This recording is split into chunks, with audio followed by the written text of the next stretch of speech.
All right, McCain.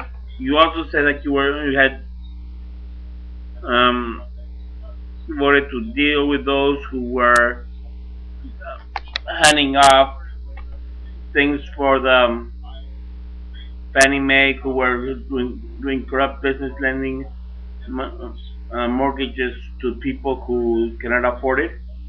Yeah, right. Let's get the facts straight. Your campaign manager was supported by Fannie Mae. The facts speak for themselves. What do you think you should have known you were coming up against somebody who would not keep quiet any single thing and mistake that comes to you. Anything you come out will come back to you. Now, you're also it's also clear that you were also siding with those lobbyists that support Fannie Mae because just this spring they asked you about your opinion on all those people who were losing their homes.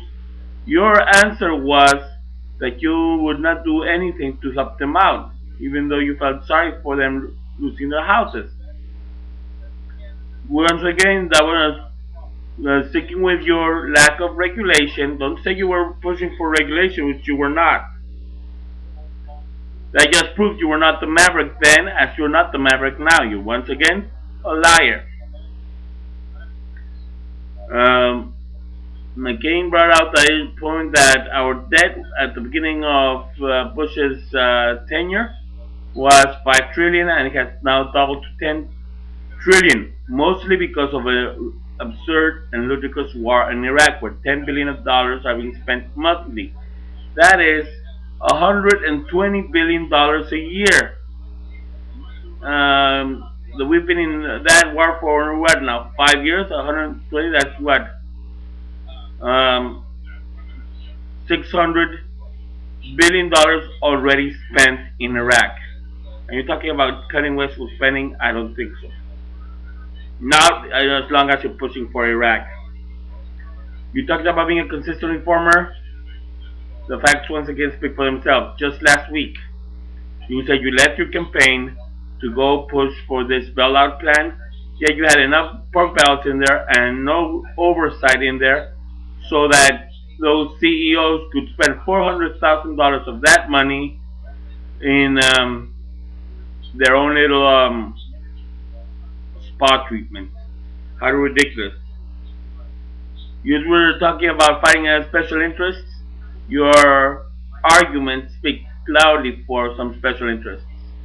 You like now you're saying you want to help the people not lose their homes. That's not what you said in the spring. You were then buckling under the pressure of special interests of the housing industry, the very ones you're criticizing now, such as Fannie Mae. You're saying drill, baby, drill, drilling now. That just proves that you're under the pressure of the oil industry and their lobbyists, and their special, which therefore translates to special interests. And your claim to have a one size fits all spending freeze for everything except the military shows you're also under the special interests of the military. Just cut it out. We can clearly see to you. If there's a party that is more given into special interests, it's the Republican Party, which has traditionally given itself to the spending interest, to the special interests of the wealthy and affluent. Now, going along,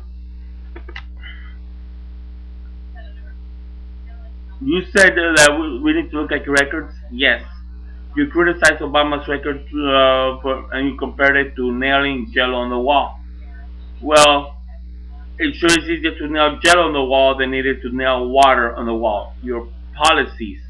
And now your arguments are like nailing water to the wall. And I'm not talking about ice. I'm talking about water in its liquid form. You also said not to assume that you don't expect us to look at every vote. Of course, you're trying to refer us to those who are on your side and prove half truths in your favor. But I'm sure if we continue digging deeper, we will find your inconsistencies. I have a good memory. As I have pointed out, I have remembered clearly all your mistakes. Now, You keep talking about voting, about criticizing Obama for voting in favor of wasteful spending. There is no more wasteful spending than $10 billion on a war for the past 5 years, and having an open check for the military spending, vetoing a bill just because it had a timeline. That is irresponsible. Your spending on the military is irresponsible. Your lack of a timeline to bringing our troops is irresponsible. That is wasteful spending right then, right there. You said also that we need to look at the economic plan. Yes, Obama has clearly said his economic plan over and over and over again. However, McCain, when you are asked about it, you never give out a clear answer. You just answer by giving a clear-cut attack on Obama. One thing is clear to me. If you are not willing to give us a straight answer about what your plans are, that means you don't have any. And even a bad plan is better than no plan at all. It's obvious you don't have plan because a good plan also has a timeline based into it, and you don't have any timeline. It's clear. You don't have any plan at all whatsoever. So I'm going with somebody who does have a plan. Obama. Now, once again, another evidence of the lack of plan was the fact that you refused to establish any priorities, which means you hadn't even given things much thought. They asked you about what your priorities would be. And you said, "What have priorities? Let's read them all the same." That is the most childish answer I have ever seen. That's an answer I would expect from the kindergartners I teach, not from a politician who has been seasoned 26 years in the Senate. It's obvious there has to be priorities. It's ridiculous.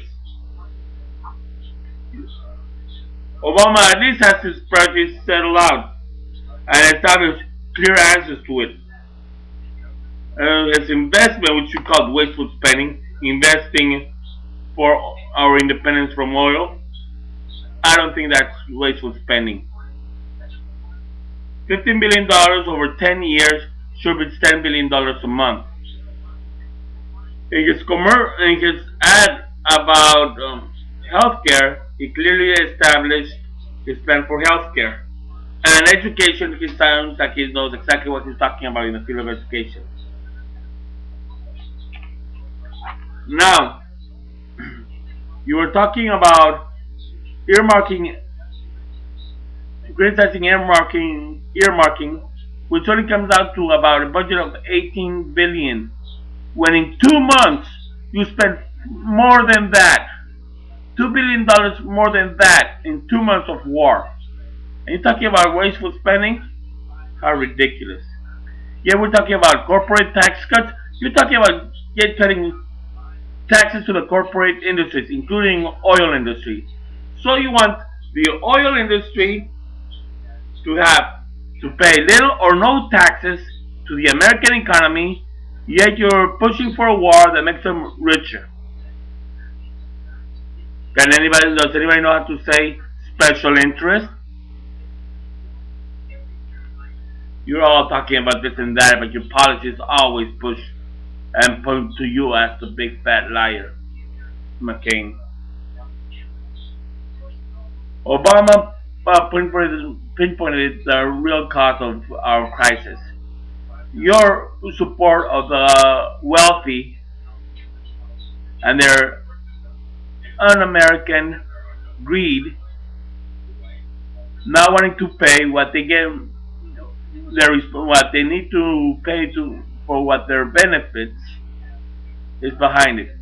Expecting the wealthy to get all these tax cuts and expecting those of us who don't have any money, who are barely making ends meet, to cover for them? I don't think so. That's the reason why we're here.